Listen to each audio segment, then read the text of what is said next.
नमस्कार दर्शकों, आज की हमारी इस वीडियो में हम आपके लिए लेकर आए हैं करवा चौथ की व्रत कथा। वैदिक परंपरा के अनुसार करवा चौथ का व्रत हर वर्ष कार्तिक मास की कृष्ण पक्ष की चतुर्थी तिथि को रखा जाता है। इस दिन हर सुहागिन महिला अपने पति की लंबी आयु के लिए व्रत रखती है। किसी नगर में एक साहूकार अपनी पत्नी के साथ रहता था। साहूकार के 7 बेटे और एक बेटी थी। साहूकार ने अपने सभी पुत्रों और पुत्री का विवाह कर दिया था। एक बार उसकी बेटी मायके आई हुई थी। उस दिन उसकी माँ और भाभी करवा चौथ का व्रत रख रही थी। बेटी ने उन्हें पूजा करते हुए देखा और पूछा, भाभी माँ, आप लोग क्या कर रही हैं? तो भाभी ने उत्तर दिया, हम करवा चौथ का व्रत रख रहे हैं। बेटी ने फिर पूछा, यह व्रत क्यों रखा जाता है और इससे क्या फल मिलता है? भाभी ने बताया, करवा चौथ का व्रत रखने से अखंड सौभाग्य की प्राप्ति होती है।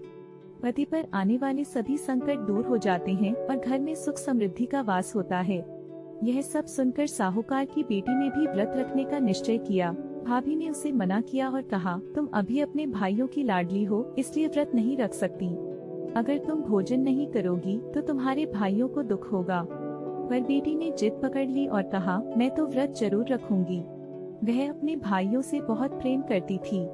जब उसकी माँ और भाभी ने उसे भोजन करने के लिए कहा तो उसने मना कर दिया और कहा कि वह चंद्रमा को अर्घ्य देकर ही व्रत खोलेगी। उसके भाइयों को अपनी बहन की भूख नहीं देखी गई, इसलिए उन्होंने एक पहाड़ी पर दीपक जलाकर उसे छल से चंद्रमा दिखा दिया। उन्होंने बहन से कहा, देखो बहन, चांद निकल आया है, अब तुम व्रत खोल सकती हो। साहूकार की बेटी भाइयों की बातों पर विश्वास कर बैठी और उसने व्रत खोल दिया। जैसे ही उसने पहला निवाला लिया, उसके पति की हालत बिगड़ गई और उसे ससुराल से बुलावा आ गया। वह घबराई और अपनी माँ से विदा लेकर ससुराल चली गई। रास्ते में उसे जो भी मिला, रास्ते में मिलने वाले सभी के उसने पैर छुए और सभी ने उसे अलग अलग आशीर्वाद दिए, पर सदा सुहागिन रहो का आशीर्वाद नहीं दिया। ससुराल के आंगन में छोटी ननद खेल रही थी। जब वह उसके पास गई तो उसने आशीर्वाद दिया, सदा सौभाग्यवती रहो, पुत्रवती हो। यह सुनते ही उसने अपने पल्लू में गांठ बांध ली और अंदर गई।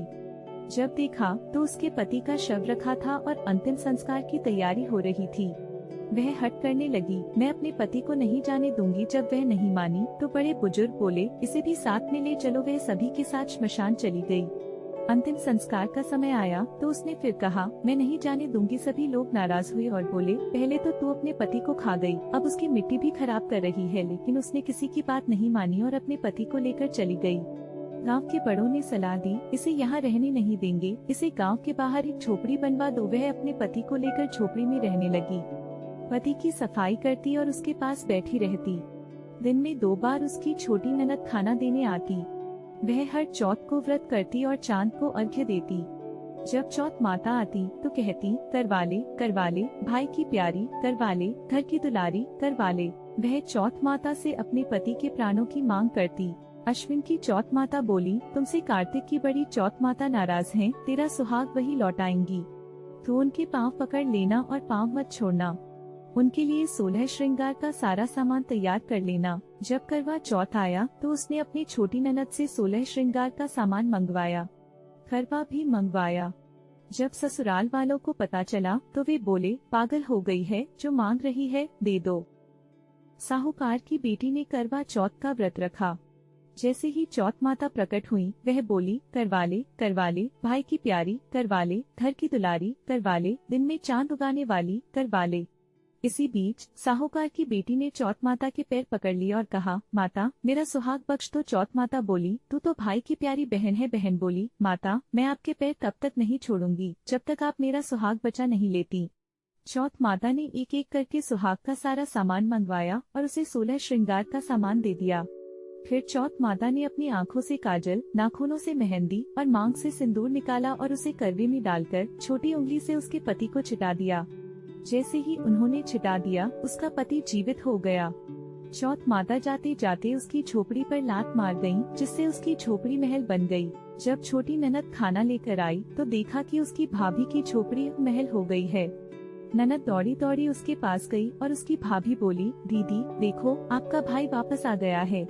जाओ सासू जी से कह दो कि काजे बाजे से हमें लेने आए। छोटी ननद दौड़कर माँ के पास गई और बोली, माँ भाई जी जिंदा हो गए। माँ बोली, तेरे भाभी के साथ साथ तेरा भी दिमाग खराब हो गया है। ननद ने कहा, नहीं माँ, मैंने देखा है, सच में भाई जी जिंदा हो गए हैं। सारे घर वाले काजे बाजे के साथ अपने बेटे को लेने पहुँचे।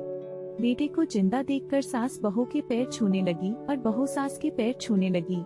बहू बोली, माता जी देखो आपका बेटा वापस आ गया। सास बोली, मैंने साल भर पहले ही उसे भेज दिया था, यह तो तेरे भाग्य से वापस आया है। बहू ने कहा, नहीं माता जी, यह तो चौथ माता की कृपा से मुझे वापस मिले हैं। यह सुनकर सास बोली, कि चौथ माता, जैसा तूने पहले मेरी बहू के साथ किया वैसा किसी और के साथ मत करना, और जैसे बाद में उसे अमर सुहाग दिया वैसे ही इस कथा को कहने वाले, सुनने वाले, हुंकार भरने वाले सब पर अपनी कृपा करना।